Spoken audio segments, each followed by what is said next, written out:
Never mind. All right. What's going on, team? Happy Thursday. Thursday already? Wow.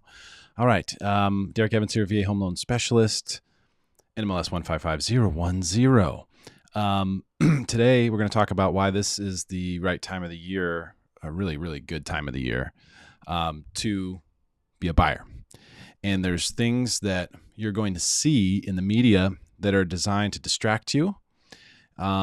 Basically just flat out lies. And so I want to expose this. And I want to show you some of the stuff we're going to look at here it doesn't look great, on the surface, but I want you to understand what's really going on. What are people doing here? Why are certain places saying these things? What does the data actually say? So I'll tell you just from experience here before we look at the charts. And this is just price per square foot, which is the best way to gauge what's going on in the market. If you look at list price, that can be messed with, by very big listings and things like that. And so I don't like to look at it. I like to look at price per square foot. If you want to see which direction the market is headed, look at the price per square foot trend. And so we're going to look at that. This is for San Diego. In June, the first, really sometimes the whole month, but the first 2 to 3 weeks of June are really a great time. And a lot of times the entire month to be a buyer. Why? Well, what happens is kids get out of school. Families take vacations. People are traveling all over the place. Just look at your Facebook feed, and you'll see it, or Instagram, whatever you're into. People are traveling right now. People are going all over the place. That tends to slow things down a little bit. It just does. It slows things down a little bit. Also, kids are out of school, so they're home. Slows down people listing homes, slows down sometimes people getting out to go look at buying. And it just creates a better buying opportunity. We can drill this down really, really far, but I want to show you here on Altos Research. So we're going to see, and we're going to come back to this graph in a second once I show you some of the headlines and why some of the headlines are what they are. We're also going to look at mortgage rates today. Just want you to see what's really going on. We heard the Fed, spoke yesterday, tanked mortgage rates. We're going to look at all this stuff, okay? And I'm going to explain to you what this all really means. If you really want to know what's going on, you're about to find out. Okay. So, if you look at these trends, like here on Altos Research, we can look and we can see, okay, well, what's the the price per square foot? Oh, in May it's 506. Oh, look, in June it goes down to 494, and you can see this trend throughout June goes lower, and you can see this every year, even though this is pretty flat back here. Even if you go back here, you can see the same thing. We're in May, we're at 458, 458. Hit June, starts dropping. 457, 454, 455. Price per square foot is the best indicator. And what happens, though, a lot of times in the summer months, we see that there's more transactions. Typically, June and July are the highest months for number of sales. And the highest price per square foot is typically in April and May. That's why they always say if you want to be a seller, you want to list in March or April, ideally. And if you want to be a buyer, you want to be buying in May and June, where you're going to actually be closing escrow in June or July. And so that's where we are, okay? Keep this graph in mind. We're going to come back to it. This is price per square foot going back to June 2018. So 3-year trend. Because it's a beautiful, beautiful looking, slowly scaling and increasing graph here. Now, a couple things. Yesterday, let's just go right to the bad stuff. So today, CNBC is littered with negative news. This is probably the biggest buy sign that you will ever get for anything ever. Remember, CNBC, and the reason why I like looking at CNBC is because I know what it is. It's the propaganda arm for Wall Street. Okay, it's what it is. Look at who they're interviewing. Hedge fund managers, mutual fund managers, ETF managers, money managers of all kinds. This is who they're interviewing. Most of these interviews are paid, by the way. A lot of the content that you see on CNBC is paid for, by the way. It's not actual editorial content. In fact, if you want to make a show and you have enough loot, then I can get you a show on CNBC, okay, on the weekends, but whatever, right? So we know what it is. Now, why would they talk negatively about real estate? For the last 5 years, here under business, you can click on real estate. Okay, so they have a whole real estate section. A lot of people know Diana Olick, who is the person who is their main contributing journalist for the real estate section. And she's widely regarded as a real estate bear. Now, why would you have a real estate bear or someone who hates real estate talking about real estate, reporting on real estate? Well, because these guys, again, propaganda arm for Wall Street. They want you to put your money into stocks. They don't want you to buy real estate. And right now, a lot of their biggest clients, like BlackRock, told you about that one recently, where they bought an entire neighborhood of new construction in Texas. This is happening all over the place, team. They're just not reporting it everywhere. And Zillow, can I say Zillow? Zillow is buying houses left and right. So let's take a look at what is actually underneath this here. So they say mortgage rates shoot higher after Fed Chairman Powell's comments. And it's true. And we chronicled this, and we showed you yesterday that we had a really bad candle. We had this guy right here. It was bad. We were down 59 basis points on the Fannie Mae 2.5% coupon. And today we're bouncing back. We're up 27. So we've got, about half of that back. We're at a 50% retracement right now, which is a normal Fibonacci retracement level. And, we'll see how it reacts from here. But a lot of people are believing that, we're going to actually see this rebound, and perhaps in the next couple of days, maybe even tomorrow, be back where we were before the Fed, which just shows you this is all organized. They did this on purpose. Okay. And I'm telling you now, this is my opinion. They did this on purpose. They whacked bonds yesterday so that they could have articles like this, because right now, today, CNBC is littered with negative news about real estate, littered with it. Look, these are all from today. Look, okay, mortgage rates shoot higher after Fed Chairman Powell's comments. Here's one in real estate news. You can see mortgage rates jump. Oh, we need another article about that on here. Behind the rise of built-to-rent housing. This is actually really interesting. They're talking about a lot of housing is being built to be rentals instead of being resale. There's a lot of reasons for that. So you're starting to see, these different things. Financial advisors shrug off Fed's inflation, interest rate forecasts. Interesting. Wonder why that is. Why do financial advisors, who are basically the clients of this station, why do they shrug that off? Because they don't care if the market goes up or down as long as you invest your money with them. So we've got that. What else we got? Let's see here. There's another one. This one. This is CNBC Make It, which is supposed to be sort of like an HGTV sort of, Pinterest style offshoot of CNBC. The market is as hot as we've ever seen it. Why you should wait to buy a house, according to experts, it says somewhere.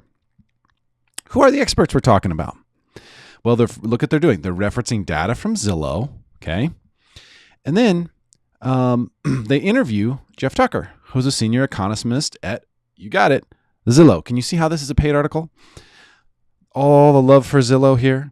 Not only that, I must tell you this. This is a fact. Anyone in the real estate market knows this is going on. Zillow is buying houses hand over fist. In fact, Zillow is pulling the trigger right now as much or more than anyone on real estate. As much or more than anyone. And there's nothing wrong with that. They're perfectly allowed to do that. They've become sort of a real estate investment firm, flipping firm, if you will. They have the offers now thing where they'll buy your house directly from you. Their whole process behind that is because they want to fix it up and resell it and make a profit. Okay? So Zillow is a huge house buyer. Huge. And yet this article, which appears to be generated and paid for by them, is saying you should wait. Of course they want you out of the way. They don't want you to buy. I'm not saying that it's a bad time to sell. They're saying they don't want you to buy because they want to buy. All right?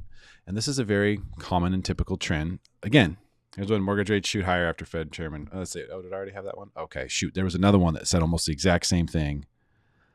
They must have consolidated it. So they had two different articles that were basically the exact same, but they were different headlines. And look at this. They've changed the links. Very interesting. That automatically updated. Anyway, okay. So forget about that one. Let's say that was my mistake. So when is the best time to buy? Well, we talked earlier about just price per square foot and how that trends year to year. But the reality is the best time to buy real estate is 20 years ago. That's always going to be the answer. The answer is always going to be the best time to buy was 20 years ago. So the problem with people who are saying, and I watched a Dave Ramsey segment today where a buyer called in and said, hey, Dave, should I wait or should I buy now for real estate? And they basically told him to wait. They told him to rent for 6 months. But how arrogant is that? I mean, do you really think that you know when the market's going to move, when it's going to change, when it's going to drop? Because look at this. This is price per square foot in San Diego. Hovered around 450 for a long time, okay, almost all of 2019. And then look at the move. This is a very strong and solid move higher, team.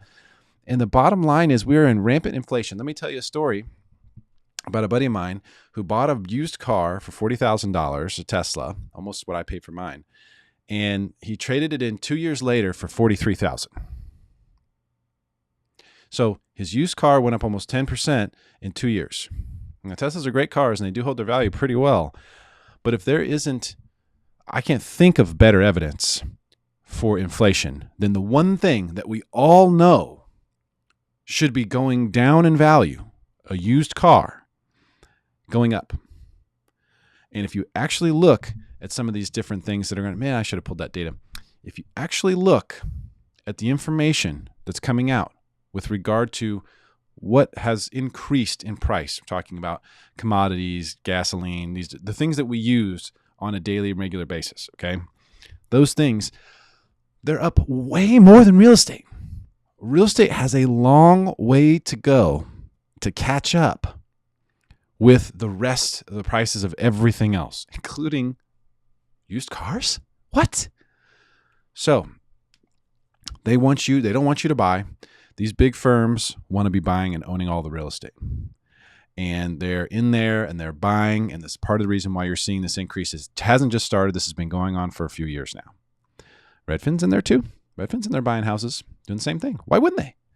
Every real estate broker who's really entrenched in the market will flip real estate eventually because they'll see what's going on. And when they see a great deal, they'll buy it. Instead of trying to list it, they'll just buy it and then list it after they're ready to sell it. This is now happening on a very large scale, okay? So here's what they tried to do. They tried to scare us with mortgage rates. Well, let's look at it, all right? And I don't want you to take my word for it. This is mortgagecalculator.org, okay? So this is not my calculator. We'll do this calculation together. Let's say you're buying a house for $600,000 and you're putting 5% down, 30 grand, okay? This makes our loan amount $570,000. And so this is like a conventional loan. I'm not going to look at property taxes or PMI or homeowners insurance or HOAs or anything like that. We're just going to look at the principal and interest because those other things are not affected by the interest rate.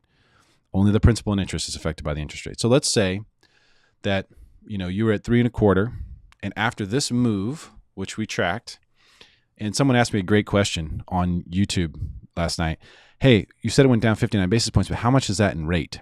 Well, it's somewhere between an eighth and 3/8, depending upon, what your credit score is, what program you're using, how much money you're putting down. There's a lot of factors that go into a mortgage rate. We've recovered half of this though. So let's say we're at an eighth, maybe somewhere between an eighth and a quarter. So what difference does that make? How much is that going to actually affect your payment? Well, let's look. Let's do the calculation here at 3.25%. And over here on the right-hand side, it's going to show us, because the amortization schedule here is actually pretty cool too. Okay, 2480. So let's keep that in mind. So 2480. Now let's go up here. Let's go 3.375. We were at 2480. Now we're at 2520. So it's $40. So on a $600,000 house with 5% down, an eighth of a percent is $40 a month. So that means that a 1/4% would be $80 a month. Now you wouldn't believe how many people will exit the market because rates went up a 1/4% or an eighth of a percent in one day. And by the way, we might have this all back by tomorrow anyway. So that is also creating a huge buying opportunity. People get so focused on rate. Let me tell you a story about people who bought real estate in 2011 and paid 4.5% interest. Guess what? Their properties have doubled in value since then. And maybe more, depending upon where they bought. But I would say at least doubled in value from since then. Yes, they've gone to the bank a few times. And some of them have hit absolute grand slams. Now, they paid 4.5% or 5% for their mortgage at the time. But guess what? Rates drop, you refinance. That's one of the beautiful things. People worry so much about what rate they're getting when they buy. Listen, if rates go higher, then you'll be glad you got the rate you got. If rates go down, then you refinance and lower your payment. I mean, that's the beautiful thing about you really shouldn't worry too much about interest rates because you're going to win one way or the other, basically. Rates go higher, you'll be glad you have the lower rate. Rates go lower, refinance, get the lower rate. You really can't lose unless you all of a sudden become unfinanceable after you purchase. So people will put a ton of stock into 1/8 or 1/4% in interest rate. And I'm just using this was the national average that it said in that article was 3 1/4.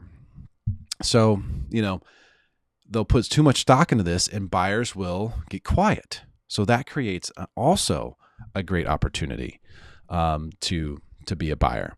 So all of these things are pointing to opportunities for buyers. Now, when you look at this, we were talking earlier and I didn't finish the thought. Dave Ramsey, what he said, people who are, these articles here are saying the experts, you should wait to buy a house. Wait till when?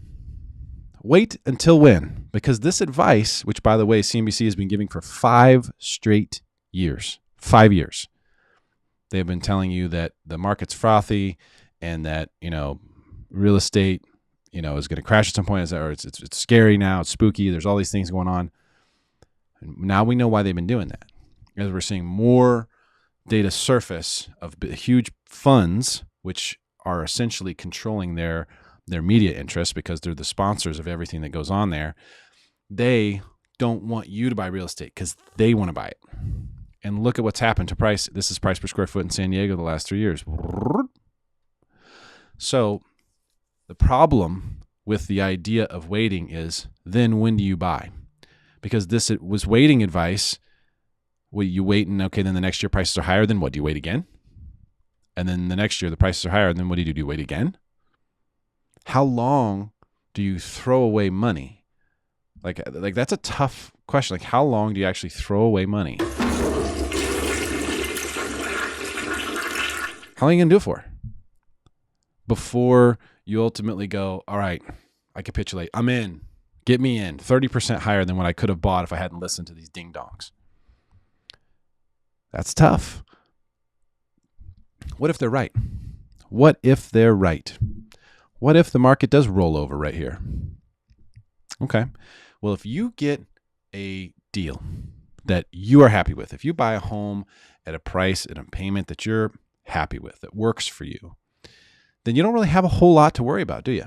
If the price comes in a little bit through the 30-year process that you're paying it off, all that's going to happen is your taxes are going to go down. That's it. Your payment will go down a little bit. That's the only thing that will happen. Nothing else will change for you unless you run into the need to sell it, let's say, if prices went down. But what if they're right, but their timing's bad?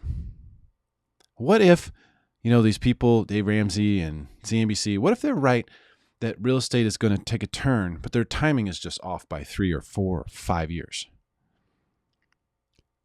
What will prices be in 4 or 5 years? They're going to tell you, we told you so. Look, the market's down 20%, but it's up 80% from today. It's up 250% from when you first started saying this nonsense. Is anyone fact-checking that? So I want you to know what's really going on here. There is a play being made for real estate nationwide. It's being made by very, very big players, bigger buyers, bigger funds, bigger money than we've ever seen. And they are coming for all of it. They want all of it. And we have to look at the facts. We have to look at the reality of the situation and go, okay, we still have really low interest rates. We have a situation where hyperinflation is here. Used cars are going up in value. Real estate is actually trailing. It's lagging behind. It should be much higher based on the inflation we're seeing and other things that are, let's say, not quite as essential. It doesn't get much more essential than housing, does it? So school's out. Wall Street wants homes. The inventory is now priced right. Okay. That is a good thing. The inventory is priced more accurately now, more closely to where it's going to sell, to where you're going to see, some stuff sell below list and things like that. Not every home, of course, but you're going to start to see that a little bit because homes are being priced more correctly, which means there's less bidding wars going on.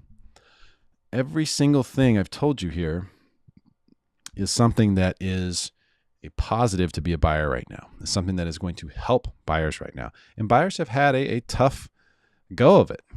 It has been a tough go of it. But just know, long term, real estate wins. And everybody knows it. And that's why so many big funds are coming for the real estate. So I think it's important for you to know the truth. That is what I'm here to spread. If you have questions about any of this, sorry about that.